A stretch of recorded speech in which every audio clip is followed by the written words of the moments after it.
running through your head currently, as in, well, good thing I'm in a season of singleness. This doesn't apply to me. But yeah, this is going to be a really interesting topic to talk about. We're in our series of the Upside Down Kingdom, and we will be addressing, the Upside Down Kingdom's way of dating. Because that is, man, I think it's kind of one of those deals. If I talked about like a random chapter out of John, like almost none of y'all are going to have like super formed opinions on that. Like you're just going to like kind of be like, oh yeah, sure, like whatever. But pretty much all of y'all, I bet, have some pretty strong opinions about dating, or at least some pretty strong thoughts about it. You got some things that you're thinking through. And so it's a little bit of an interesting thing to talk about, especially because there's not like a dating scripture. There's not just like something I can pull out of like, I don't know, some book in Romans or something and be like, yep, this is how we date. Like there's not like that. And Darby says Song of Solomon. Yeah, I'm not going to be referencing that. Yeah, you know anything about that. But yeah, so it's a little bit of an interesting topic to talk about. And I know, there's a lot of like feelings and emotions and opinions about it. And so I figured I'd start off by just kind of telling you guys my background. Like, why should you care at all what I have to say about dating? Especially because, it might contrast a little bit with what you think. And so I wish I could tell you in terms of my dating and my experience with dating and my dating life and that kind of stuff when I was still single, that like I was the story that I did everything right and I just like really like nailed it all and like I made no mistakes and you guys can just like kind of follow after me, just do what I did and it'll be great. That is what I wish I could say, and that is very much not my story. It's really quite the opposite. I'm one of those people that I'm like, I basically made every single mistake I think you could possibly make with dating. And now I get to tell you, like, hey, don't do those things because it sucks. Like, it's terrible. I don't want you to go through the same things. And so, just to list a few, and only a few, I feel like in high school, as most people in high school do, they those relationships are short and tiny, short-lived and just like ridiculous. I dated not because I actually wanted to find someone I wanted to marry, but because I was like afraid of being lonely and just kind of bored, and also kind of want to like figure out what making out was like, and so I was just kind of like, date and figure that out.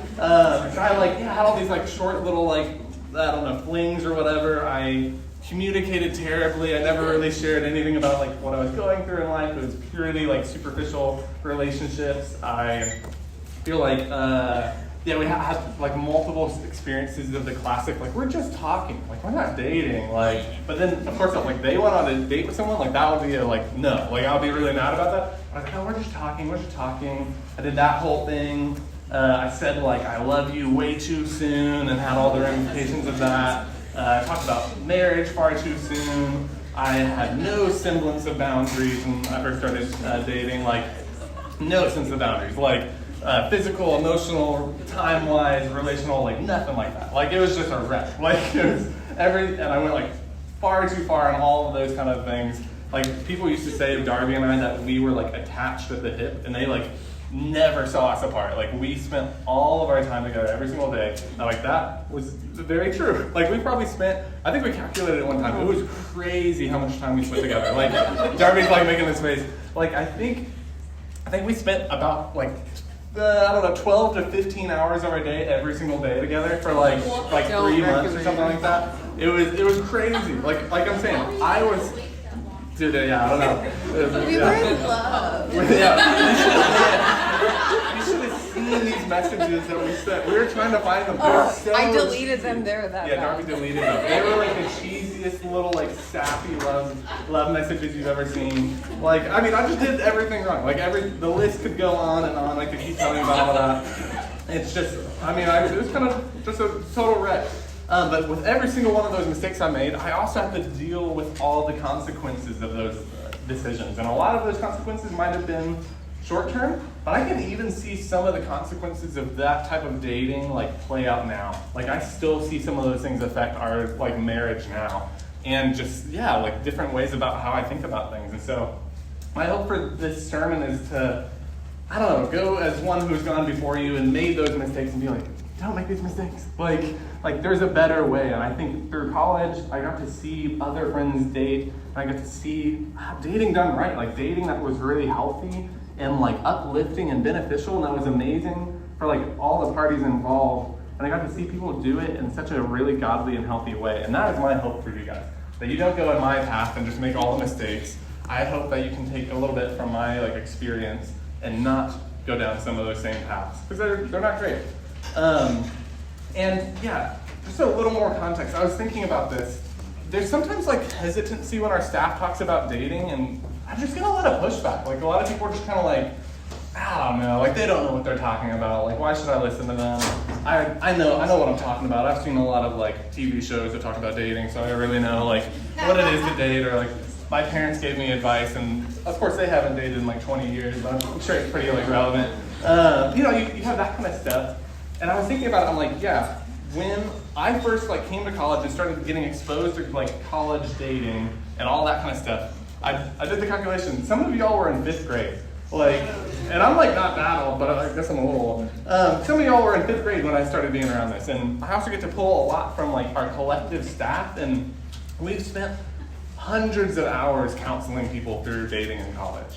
Hundreds of hours collectively, thousands of, depending on all of our staff, pooled together, thousands of students have come through our ministry that we've talked to about dating. And so that's a little bit of my resume, why I think I have maybe a little bit to say about dating, but I also say I don't have it all figured out. There is no formula for dating. There's no this is the correct one way to do it. But I do have experience, and I've seen a lot of good relationships, and I've seen a lot of bad relationships. So really, I want to start by just kind of sharing a little bit of what we're up against, which I think a lot of us know that the world is not doing super well with having healthy, good marriages. The stats do not look very good. And that is what we want. I feel if I polled this room, almost everyone in here would say that they would one day want to be married and have a good, healthy, happy, just enjoyable marriage. And the thing is, the stats are the likelihood is not great, right? I was looking at this article, I was trying to get the most up-to-date facts on this. This article I was reading was it was super positive and optimistic. It was divorce rates are going down, it's so much better, now it's only a 40 to 50% chance that you divorce, and I'm that's terrible, what? Why do they say, that's great, it's only a coin flip now, it used to be way worse. I was what? That's still a terrible, divorce rate, right? I don't want a coin flip of whether I have a great marriage or a marriage that ends in a messy divorce. Heck, I know a lot of us know that marriages that don't end in divorce, but also just don't end up being in a good spot in the first place. And so that's kind of where we're at. And the church's statistics are not any better. The church's divorce rates are really not any better. And so that is what we're up against. We're up against this thing that a lot of us want to get married one day and want to have healthy marriages, but how do we do it? It's not working. Whatever the world's doing is not working. The stats are not adding up. And so kind of my main premise that a lot of my rest of my stuff builds off of is just this idea of we want different results, we have to do something differently. You can't date the world and get some sort of hope that you're going to get a different result. So if you want different results, you've got to do something different. I think I have a slide for that. Yes. Yeah. So if you want different results, you've got to do something differently. That is a main kind of thought I have for you guys tonight. Because if you're trying to date the world is dating, you are going to get the same kind of results. Does that click for you guys? Do you get the ramifications of that? If you date the world is dating, you're gonna get the same results. If you're, I don't know if I should share this. It's pretty intense. It's a pretty intense line. Basically, I was just saying if you want to be normal and fit in with dating, then you'll fit in when everyone's getting divorced in 20 years. You know what I mean? Man, right? If you're just trying to follow the crowd.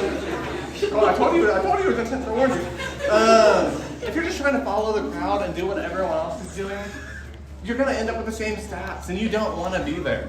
So you've got to do something different. So I got a couple principles for you, and then I have some practicals at the end of what I just think is good practices on the day-to-day. So, first principle, in the world you look for someone who makes you happy. In the kingdom, you look for someone who will make you holy. In the world, you look for someone who makes you happy. In the kingdom, you look for someone who will make you holy. And yeah, this has a lot of ramifications for a lot of things. It impacts how we choose the people that we go on dates with. It chooses who we date exclusively with, who we choose to marry, and then even what that marriage is going to look like and kind of our expectations for that marriage. 1 Peter 1, 14 through 16, I think I have a slide for that too, maybe. Says, as obedient children, do not conform to the evil desires you had when you lived in ignorance. But just as he who called you is holy, so be holy in all you do. For it is written, be holy because I am holy. And that is a consistent principle all throughout Scripture, this idea that God is holy and set apart, and that we are called to be the same. We are called to look like Christ and be in right relationship with God. And our primary goal in life is no longer to be happy. Like, being happy is great, that's awesome. That's awesome if you're happy. But rather, our main goal is a relationship with Jesus and being transformed to look like him. And that is the same in dating as it is in life in general. Our main goal in dating should not be to fight loneliness, or to find someone who's really attractive, or taller than you, or to find someone who makes us laugh all the time, or to find someone who makes us really happy. Yeah, I know you girls are always looking for those tall guys. Yeah. We appreciate a short king. Yeah, short king, man. Short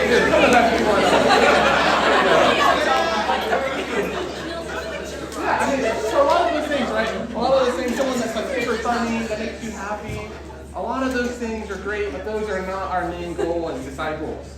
That is how we end up where the rest of the world ends up. If those are our main things, we'll end up there.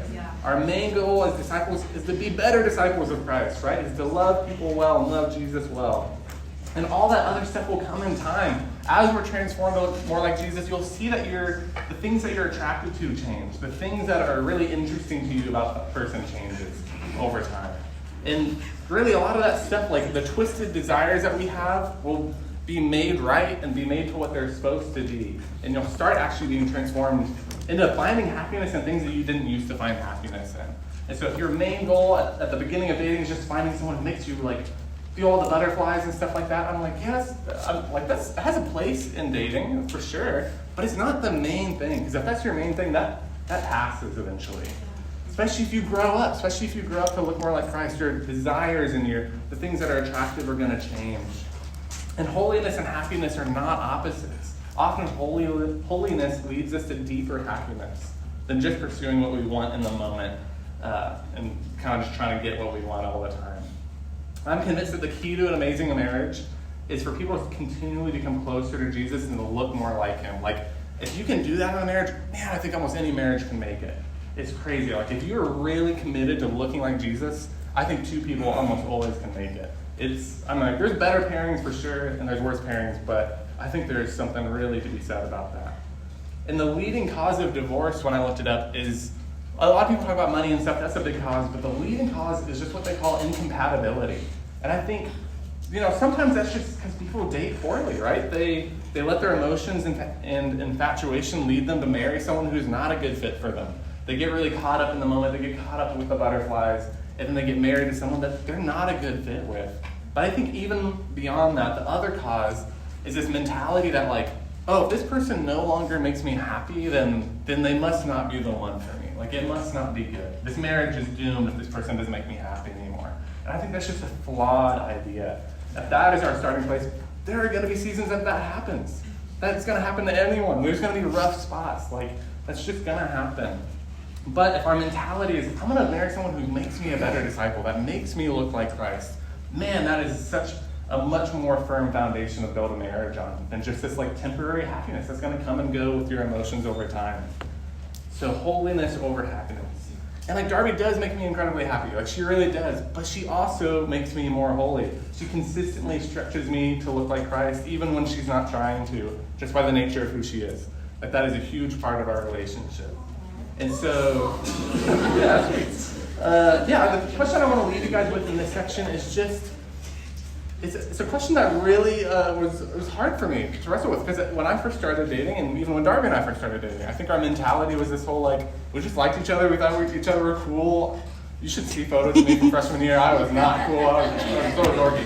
But yeah, like we were just kind of infatuated with each other, and eventually I got around people on Focus who started asking me questions around, like, I got lost in my notes. I want to make sure I get the wording right. Does the person you're pursuing make you into a better disciple? Does the person you're pursuing make you into a better disciple? And I think that's something you have to wrestle with. If you're in a relationship right now, you got to wrestle with that. And if you're not in a relationship and you're just thinking about that, you got to think through that when you're deciding on who to pursue. I think it's a huge, huge factor. Because if you don't, you might end up going in two different directions later in life. And that is a messy path to go down. My second principle for you guys is in the world, you go with what is natural. In the kingdom, you go with what makes you look like Christ. So very connected. In the world, you go with what is natural. In the kingdom, you go with what makes you look like Christ.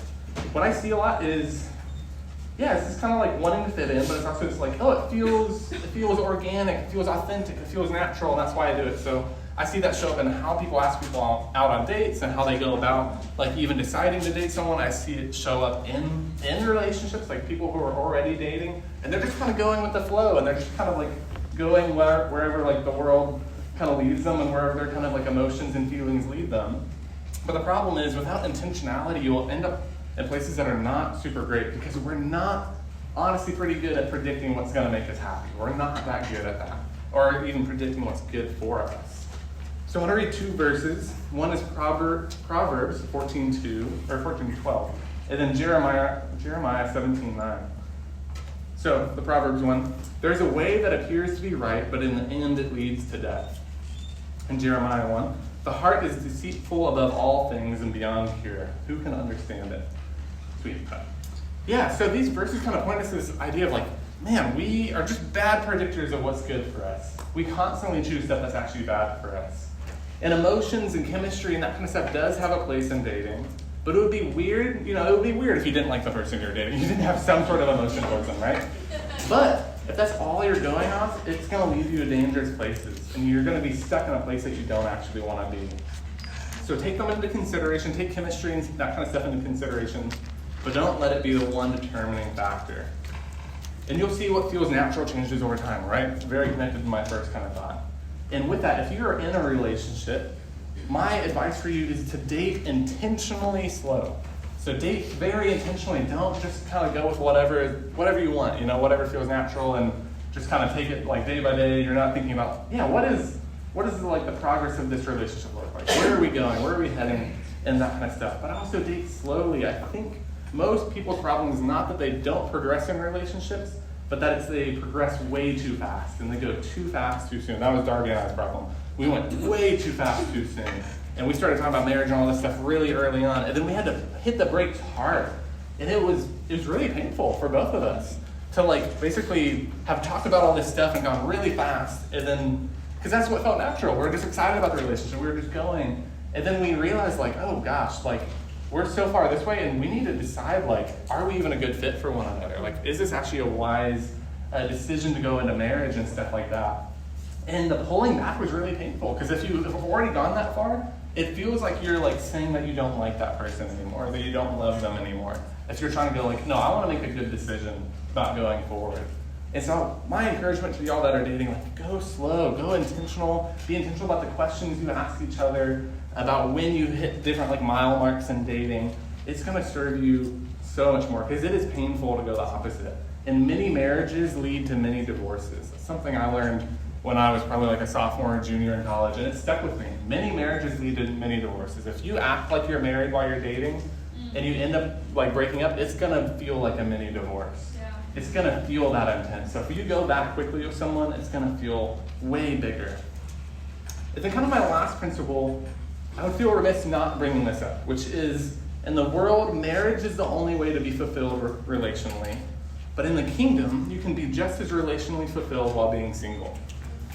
Be just as relationally fulfilled while being single. And I have like a huge, huge passion for this. Like this is one of my big things I like love talking about, and I can't talk about it for a ton of time. But yeah, like I feel like our culture and the church, man, even the church especially, puts like an emphasis on marriage. Like if you're not getting married, you're like doing something wrong. Like you see it in like church structure. You see it in, eventually, you're in the singles group, and then you like graduate up to the married group.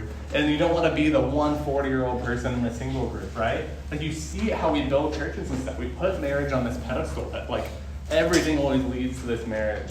And then we kind of like idealize it and make it into this thing that like, oh, if I one day don't get married or something like that, I'm not going to be fulfilled as a person. Like I'm not going to be fulfilled relationally. I'll be lonely, all this kind of stuff. Yet, if we believe that Jesus actually lived the most human life he could, he lived the most fulfilling life that he could, that any human could, and he was single, then there's something wrong there, right? Like marriage cannot be the key to being relationally fulfilled. If Jesus and Paul and all these church leaders were single, then that cannot be true. And you see Paul talk about it. You see him talk about how many doors are opened up when you're single for ministry and for loving God and serving God in these big, big ways. Like, it's so exciting. And I think we need, as a community, to start creating space for that to be an option. Yeah. One, for so many reasons, right? For people who just don't feel like they want to get married one day. That's just not for them. They want to serve God in that special way that you can when you're single. Like, if that's that scenario, we have to be able to be people that can be their friends and provide that relational intimacy even without them like being in a relationship and being married. And that's like how you see Jesus modeling it with these friendships with people, these deep, deep connections with friends. That's why we talk about it so much. And my main thing that makes me so passionate about this is if we want to support the LGBTQ community, this is a huge way we can do it. Like, if we want there to be this pathway to choose to be single, but also feel like you're involved in family life and community life and have your relational needs met, we have to make some sacrifices and date differently and marry differently and open up spaces that we're willing to create relational time for people and invite people into our families and invite people in that kind of stuff to make a spot for those people. If we want to support those people, that is a huge way we can do that. And so we got to change how we date, and we got to change how we do kind of some of that stuff. I'm very passionate about it. I wish I could talk more about it. But that is my encouragement to you guys. Like, one, if you haven't thought about it, prayed about it, you should pray about that. Pray about, like, don't just assume, like, oh, I should get married. But, like, pray about it. Like, Lord, like, what do you want from me? What do you want for the direction of my life? And two, think about how can I date or eventually one day marry and be someone who creates space for people who are single, who can invite them into family life so they can experience family life still. Okay, now I'm going to move into this time, but I just called, no, keep going. It's dating. Oh, you're good. Drew's unsolicited dating advice. So I call this Drew's unsolicited dating advice, one, because you didn't ask me for it, and then two, because I can't speak for Focus as a whole. I know you guys talk about, like, oh, it's focus dating, like focus dating is this or that. I'm like, I can't tell you what focus dating is. I can just tell you what I've seen works and what I've seen doesn't work. Once again, I've seen and talked to, I've probably at this point like hundreds of people about dating. And so I've seen a lot of stuff that works and a lot of stuff that doesn't work. And so I'm just going to give you some of my advice about this, these like general kind of principles. And I encourage you guys to listen and be open to that. I know it might be a little different than the way you're normally going about stuff, but I just pray that maybe some parts of it can stand out to you. Because I have nothing to gain from like you guys dating with the way I want. Like I'm like I don't have anything to gain. But really, it's just about you guys. I want you guys to have healthy, exciting, like fun dating, not just dating that's like drama filled and like anxious and all this kind of stuff. I don't want that for you guys. All right, number one, just ask people out on dates and make them less of a big deal. Ask people out on dates and make them less of a big deal. That goes for you guys and that goes for you girls. That's okay. Girls can ask guys out. Who knew? Who knew? We're in 2022. We can do it. We can do it. Okay. So yeah, I know this is the typical focus dating advice, right? Like we talk about, yeah, go on more dates. Ask people out on dates, and it doesn't have to be like the whole like huge dinner and the expensive steak dinner and all that kind of stuff, right? It can just be going and getting to know someone over coffee. And I get it. Okay, I get that there's pushback to this, right? There's pushback because it's not a perfect system. I know it's not a perfect system. But I think it lets you help build these bridges across the guy side and the girl side. It helps you build the community. It helps you build friendships through the community. It helps refine you into someone who can actually pick a spouse or a partner who's going to be a much better fit for you. Because once again, we don't often know what is immediately good for us. And you need to get to know more people to actually decide what that is. And it helps you become a better date. Like I always talk to people like, what if one day you're going to go on a date and like you've never gone on any dates until that point. And then now this is like someone who's an amazing match for you, but you have no idea how to even go on a date anymore. Like that's a terrible situation to be in, right? You want to like learn how to date. You want to learn how to be a good date. And I know some of the pushback for this, at least that I hear on the guy's side, is You don't want to lead someone on by asking them on a date. You don't want to lead them on. You don't want to communicate that you're interested in them when you're not actually interested in them, and you're just like trying to like know them as a person. And you don't want to communicate all this kind of stuff. And I get that. Like I get that worry, right? I think that's why, you know, as a community, we need to make this less of a big deal. Like if we all somewhat get on board with this, that like worry decreases a little bit. But I will point this out, because typically the alternative that people present to me is like, okay, I'm not going to just ask people to get on dates to get to know them. I'm going to just become their friend over time and spend a lot of time with them, be their friend, and then eventually I'm going to like ask them out and we're going to like start dating, right? Like that's like the alternative that I most often see. But here's the thing. Like if you do that, and you realize you've been flirting for months, you've been like building this friendship, you've been building this connection, you finally know they like you, and then you ask them out, and then you go on like, you know, you've been dating for like 2 weeks, and you go, oh wait, we're actually like not a good fit. Like once we actually like added a romantic element, like we're not a good fit. And then you have to break up with them. Which one was leading the person on more, right? Like you were leading that person on for months, and months and months, and then you like have to dump them once you actually get into a romantic relationship. Like that is, you're leading on that person way more. Way more. And yeah, which one is more loving, right? It's like, yeah, maybe someone will be a little bit led on by asking them on one date, but it's not this like months and months long process. And so that was a long thing for that first point, but I think it's one of the major ones, right, that we kind of run into. So, second point, this one's just pretty simple. Just communicate clearly.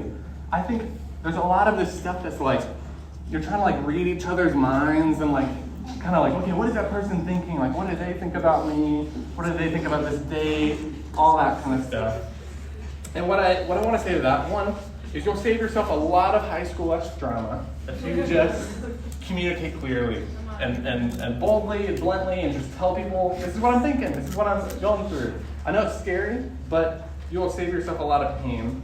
And do you want to be married to a person who always plays all these subtle mind games all the time? That's trying to hope you pick up on all these subtle hints that they're laying down?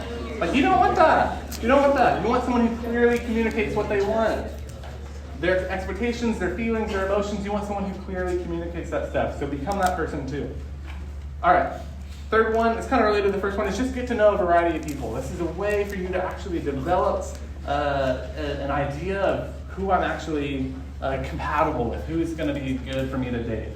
So just get to know a variety of people. I don't have much on that. My fourth one is just stop touching each other. Let's say it again. Stop touching each other. Underline. Yeah, I joke a little bit. But, you know, seriously. But okay, once again, remember my story. Like I was there. Like I've done this. Like I've done all that stuff. And so I realized the temptation there, right? The Darby's like, sure. So I get that it feels like it's coming out of a place of love, right? It's like I'm expressing my love for this person. I'm showing how much I'm like committed to them and love them, and also sometimes you're just not thinking. And here's the thing: if you use the other person to satisfy your own sexual desires now, like, one, if you're leading other people into sin like that, that is never loving. Like, that is never loving to lead other people into sin. But if you're just using this other person to satisfy your sexual desires now, that's what you're setting yourself up for long term. Like, don't think that's not going to have consequences long term into your marriage. You're setting these patterns and habits that you're using the other person instead of serving the other person. So you got to be really careful about that. You got to be really careful. Okay. Number 5, just call it what it is. And this, I have a little clip. I've been watching New Girl extensively. For this sermon alone, like there's no other reason I'm watching it. But I do have this little clip that I think perfectly sums up what I see all the time. So hopefully you guys can hear it. You're gonna have to be really quiet. It's gonna be a little quiet.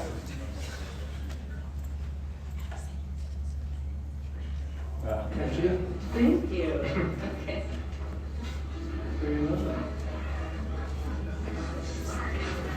What an establishment.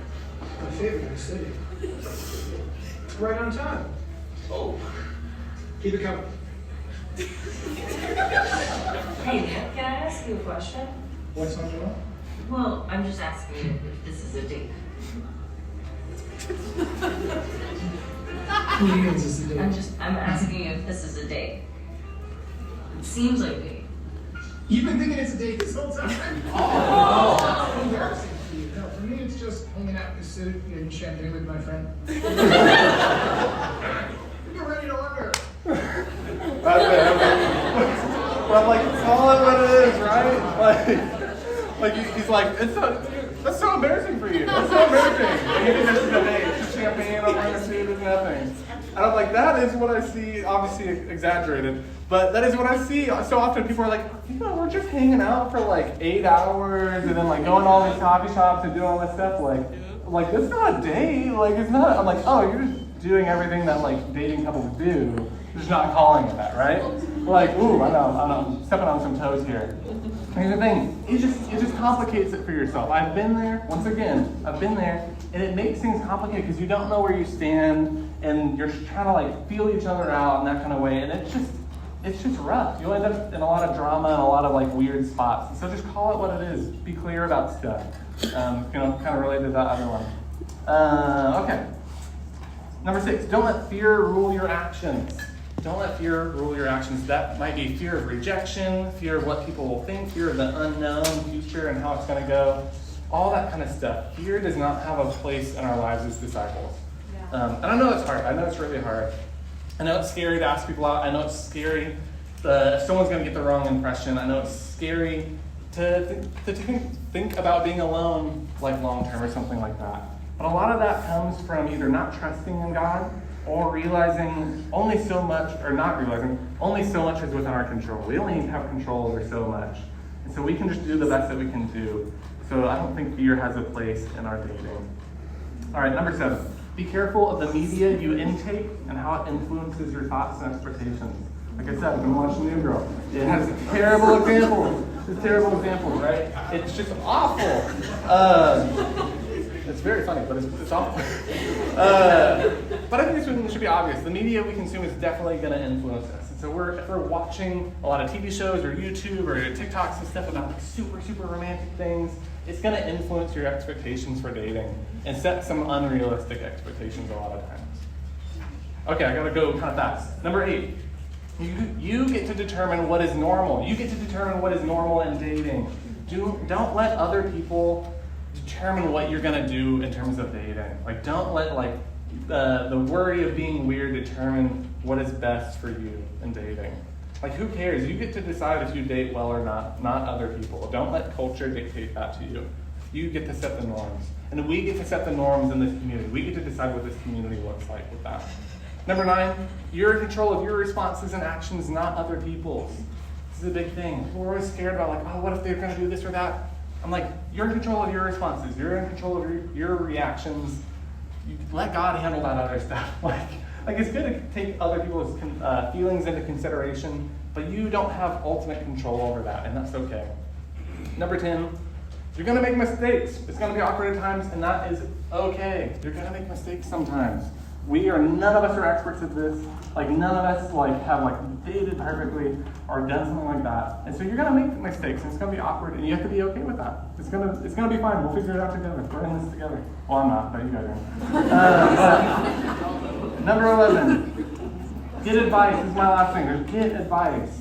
There are people around who have gone through these kind of things and they could actually speak a lot of wisdom into your life about this. And I just encourage you, don't go to that friend who's been on one date 4 years ago. They might not be the best to give you advice. Go to people who have dated really well and that you've seen be a good example or have a lot of insight and experience with that.